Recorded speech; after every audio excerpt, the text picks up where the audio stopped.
Hello students, welcome back to my YouTube channel Indian Judiciary. Today we will discuss chapter 5 of the Protection of Human Rights Act 1993, which deals with State Human Rights Commissions. It consists 9 sections, section 21 to section 29. Clear?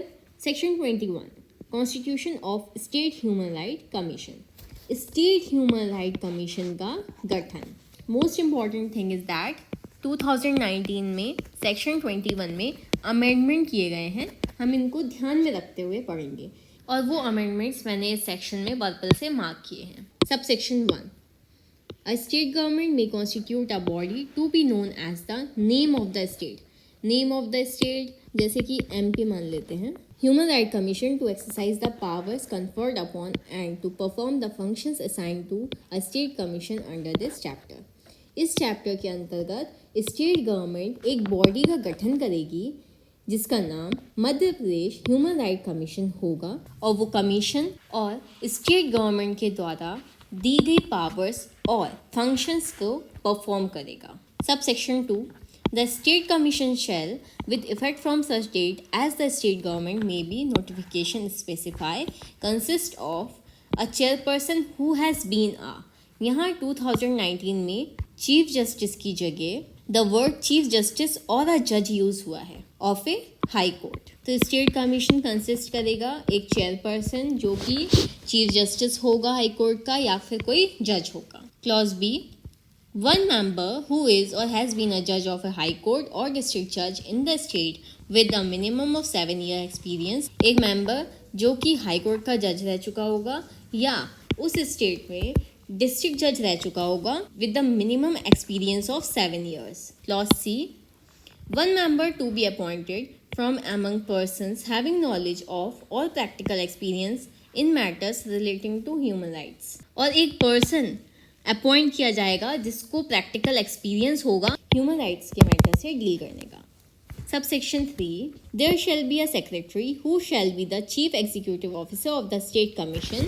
And ये जो मैंने purple mark किया है उसकी जगह 2019 में ये sentence जो है सब्सटीट्यूट किया गया है. Shall subject to the control of chairperson exercise all administrative and financial powers of the state commission. तो एक सेक्रेटरी होगा कमीशन का जो कि स्टेट कमीशन का चीफ एग्जीक्यूटिव ऑफिसर होगा और वो फाइनेंशियल और एडमिनिस्ट्रेटिव पावर्स का यूज करेगा. Sub section 4, The headquarters of the State Commission shall be at such place as the state government may by notification specify. State Commission के headquarters उस जगह पे होंगे जहाँ की state government notification के द्वारा specify करे. Subsection 5, a state commission may inquire into violation of human rights only in respect of matters relatable to any of the entries enumerated in list 2 and list 3 in the 7th schedule to the constitution. State commission human right के violation से जो matters होंगे related उन्हीं की inquiry कर सकेगा जो कि कॉन्स्टिट्यूशन के 7th स्केड्यूल की 2nd लिस्ट और 3rd लिस्ट में दिए गए हैं. अच्छा, जो लिस्ट 2nd है वो तो स्टेट लिस्ट है और लिस्ट 3 जो है वो कंकरेंट लिस्ट है. अब आप हमें कमेंट सेक्शन में बताओ कि लिस्ट 1 कौन से सब्जेक्ट से डील करती है. प्रोविजो देखो, provided that if any such matter is already being inquired into by the commission or any other commission duly constituted under any law for the time being in force, the state commission shall not inquire into the said matter.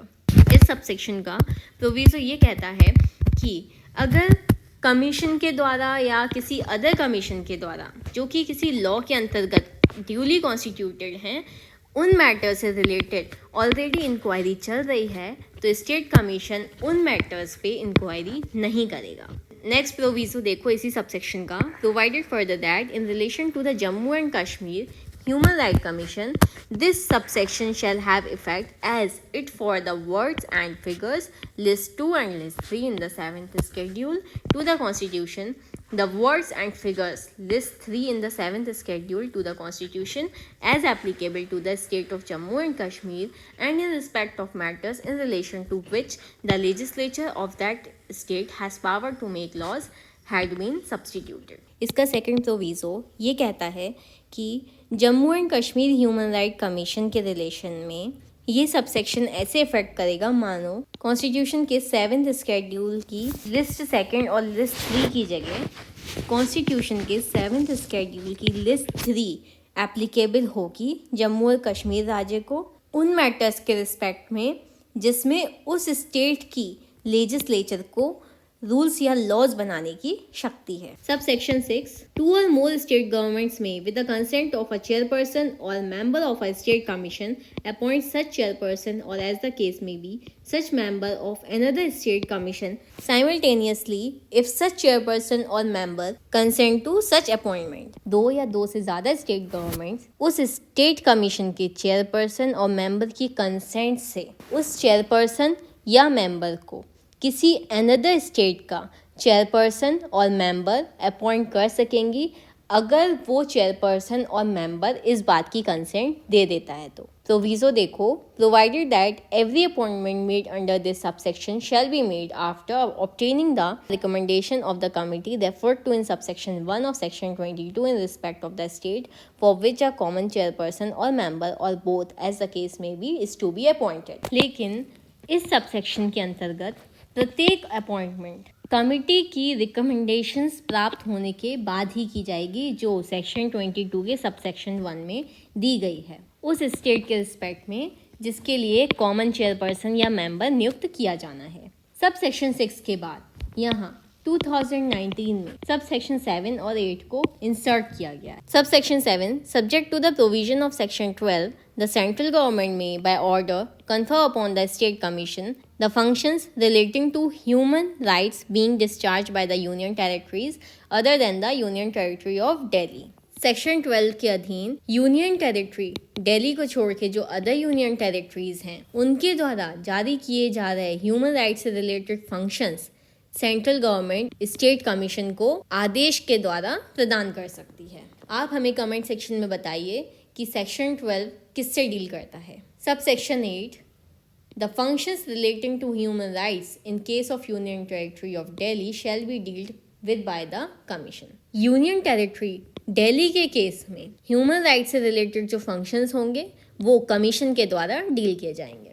Section 22 appointment of chairperson and members of state commission. State commission के member और chairperson का appointment हमने chapter 2 में section 4 में पढ़ा था national human right commission के chairperson और मेंबर्स के अपॉइंटमेंट के बारे में। अभी हम चैप्टर 5 पढ़ रहे हैं और उसमें हम सेक्शन 22 में पढ़ेंगे स्टेट कमीशन के चेयरपर्सन और मेंबर्स के अपॉइंटमेंट के बारे में। Sub section 1 the chairperson and members shall be appointed by the governor by warrant under his hand and seal. Chairperson और मेंबर्स गवर्नर के द्वारा वारंट के जरिए उनके हस्ताक्षर और मुहर लगा के अपॉइंट किए जाएंगे। सेक्शन 4 में प्रेसिडेंट अपॉइंट कर रहे थे क्योंकि वहाँ पे नेशनल ह्यूमन राइट कमीशन की बात हो रही थी।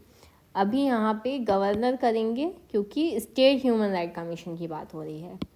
प्रोविजो देखो, provided that every appointment under this subsection shall be made after obtaining the recommendation of a committee consisting of। Proviso इसका ये कहता है कि प्रत्येक अपॉइंटमेंट इस सबसेक्शन के अंतर्गत कमिटी के जो मेंबर्स हैं चेयरपर्सन हैं उनकी रिकमेंडेशन प्राप्त करने के बाद ही की जाएगी।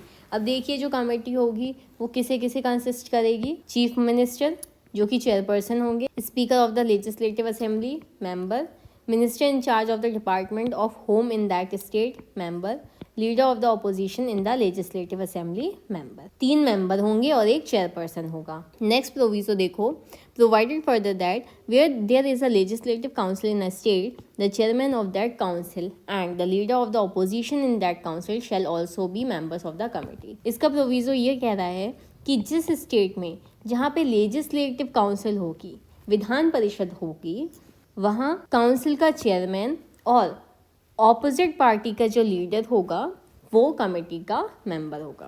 Provided also that no sitting जज ऑफ अ हाई कोर्ट और अ सिटिंग डिस्ट्रिक्ट जज shall be appointed except after consultation with the chief justice of the high court of the concerned state.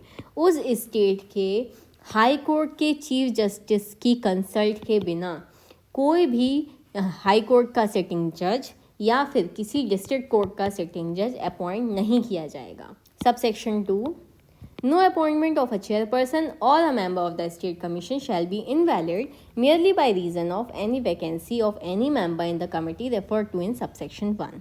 State commission के किसी chairperson या member की appointment सिर्फ इस reason से invalid नहीं की जाएगी कि सबसेक्शन 1 में कमिटी का जो कोई मेंबर है उसकी वैकेंसी खाली है। Section 23 resignation and removal of chairperson और a member of the state commission. State commission के मेंबर या चेयरपर्सन का रेजिग्नेशन और removal. Subsection 1. The chairperson or a member of the state commission may, by notice in writing under his hand addressed to the governor, resign his office. State commission का chairperson और member notice के द्वारा खुद की hand writing में अपने sign करके governor को देगा, तभी वो रिजाइन कर सकता है ऑफिस से। 1A, subject to the provision of subsection 2, the chairperson or any member of the state commission shall only be removed from his office by order of the president on the ground of proved misbehavior or incapacity after the Supreme Court, on a reference being made to it by the president, has, on inquiry held in accordance with the procedure prescribed in that behalf by the Supreme Court, reported that the chairperson or such member, as the case may be, ought on any such ground to be removed. Subsection 2 के provisions के अधीन रहते हुए state commission chairperson या किसी member को केवल proved misbehaviour और इनकैपेसिटी के आधार पर प्रेसिडेंट के ऐसे आदेश से उसके पद से हटाया जाएगा जो सुप्रीम कोर्ट को प्रेसिडेंट द्वारा निर्देश किए जाने पर सुप्रीम कोर्ट द्वारा प्रिस्क्राइब्ड प्रोसीजर के अनुसार की गई जांच पर वह रिपोर्ट किए जाने के बाद किया गया है कि ऐसा चेयरपर्सन या मेंबर ऐसे किसी आधार पर हटा दिया जाए। कौन से 2 आधार होंगे वो? एक होगा मिसबिहेवियर और दूसरा होगा incapacity. Subsection 2, notwithstanding anything in subsection 1A, the president may by order remove from office the chairperson or any member if the chairperson or such member, as the case may be. subsection 1A में किसी बात के होते हुए भी यदि कोई chairperson या member is adjudged and insolvent declare कर दिया गया है। B, engages during his term of office in any paid employment outside the duties of his office. During the term of office वो कहीं बाहर पेड एम्प्लॉयड है। C, is unfit to continue in office by reason of infirmity of mind और body. वो mind और body की infirmity के reason से ऑफिस को कंटिन्यू करने में अनफिट है। D, is of unsound mind and stand so declared by a competent court. वो कॉम्पिटेंट कोर्ट के द्वारा अनसाउंड माइंड डिक्लेयर कर दिया गया है। E, is convicted and sentenced to imprisonment for an offense which in the opinion of the president involves moral turpitude. वो किसी offence में कन्विक्ट किया गया है और उसको इम्प्रिजनमेंट का सेंटेंस पास किया गया है जो कि प्रेसिडेंट की राय में एक मॉरल टर्पिट्यूड है। तो इन 5 केस में प्रेसिडेंट किसी पर्सन को, किसी मेंबर को, किसी चेयरपर्सन को उसके पद से हटा सकता है। इस वीडियो में सेक्शन 21, 22 एंड 23 तक कवर कर चुके हैं हम। नेक्स्ट वीडियो में आगे का चैप्टर कवर करेंगे। Please do like, share, comment and subscribe our channel. Thank you for watching. Bye.